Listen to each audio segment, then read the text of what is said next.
Qui concerne les opportunités et les particularités offertes par la loi numéro 22 en ce qui concerne, n'est-ce pas, la prévention et le règlement des conflits de coexistence entre les communautés Bato-Ambouti et l'impératif de protection des aires protégées, votre groupe a estimé qu'il y avait lieu, n'est-ce pas, de mettre l'accent sur l'application stricte de la loi, a estimé aussi que l'interdiction de toute forme de discrimination à l'égard de cette communauté est à considérer comme une opportunité et qui permet justement de prévenir les conflits.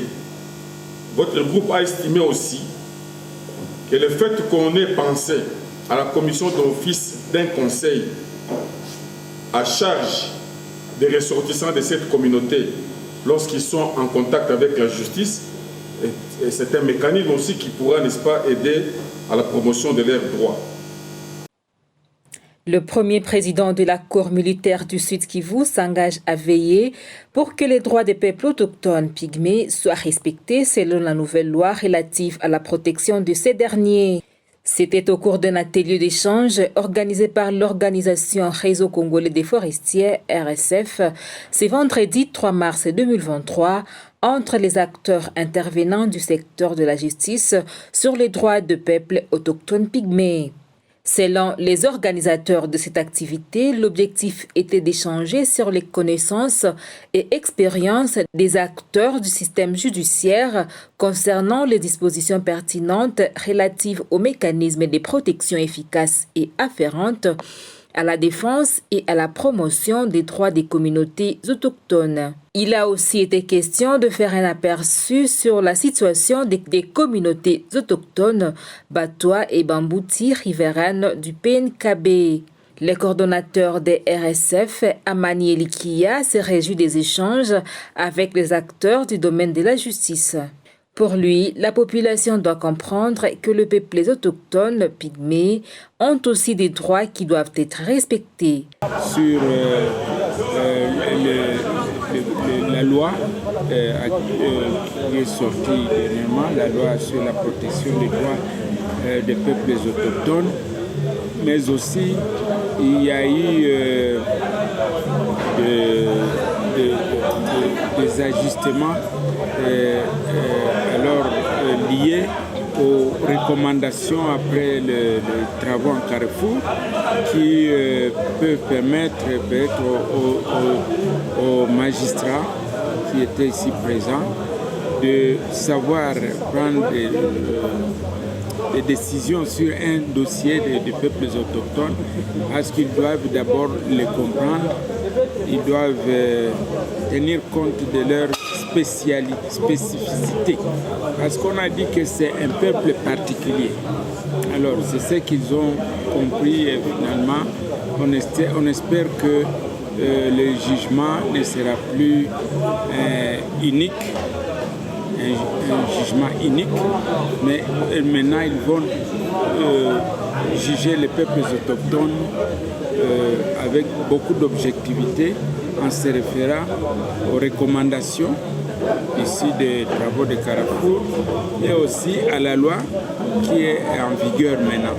Les magistrats, quant à eux, pensent que cela est une opportunité à saisir à bras ouverts.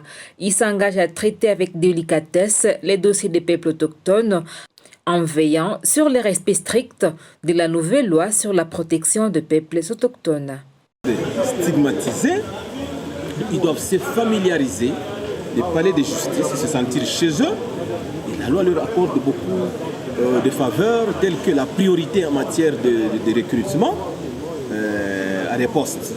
Donc, c'est dire que nous, en tant qu'acteurs judiciaires, nous allons veiller à ce que tous ces droits-là que la loi reconnaît aux peuples autochtones soient respectés et les informer lorsque... Pour le participant, cette initiative est tombée à point nommé parce que le gouvernement congolais est finalement en train de prendre conscience des besoins des peuples autochtones depuis qu'ils ont été victimes de l'expulsion sur leur terre naturelle. Que donc, avec la participation des acteurs aujourd'hui qui étaient représentés, on a constaté que personne n'est épargné pour pouvoir régler cette question et répondre aux revendications des peuples autochtones. Ici, je dois citer surtout les opérateurs judiciaires qui, d'après tout, sont chargés de l'application de la loi. Je dois aussi saluer la présence de l'auditorat militaire parce que dans leurs interventions, vous sentez qu'eux-mêmes sont très attachés à cette question et souhaiteraient qu'il se trouve des solutions. On a analysé toutes les dispositions et on s'est rendu compte qu'il y a des problèmes qui se posent par rapport à la mise en œuvre de la loi.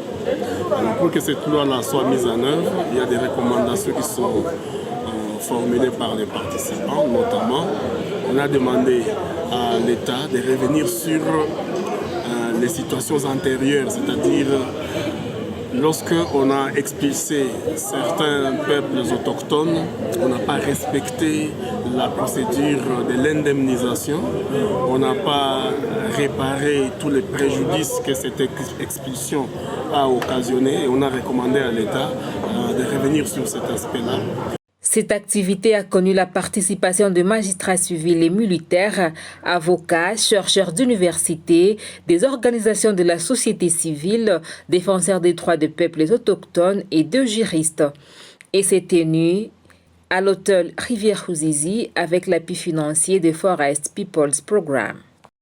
On a dit, à un moment donné, les PAP sont toujours victimes de certains comportements infractionnels de la part des éco-gardes et que les officiers du ministère public se mettent à approfondir les enquêtes et déférer ceux qui seraient coupables devant leur juge naturel et non procéder par la fixation des dossiers avec prévenu à liberté, ce qui met en difficulté les juges en matière de répression, comme qui dirait on condamne une personne qui serait en train de travailler, de divaguer ça et là, et l'aspect pénal est en difficulté.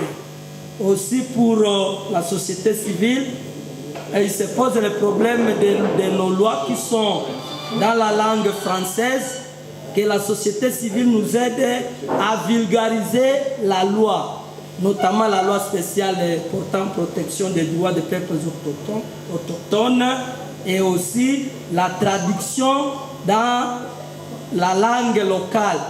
Et tellement que pour le moment, les PAP parlent maintenant plusieurs langues. On ne comprend pas cette dynamique. Certains parlent le chi, d'autres parlent le kitembo, d'autres parlent le kirega parfois. Voilà un peu ce que j'avais ajouté. Merci beaucoup.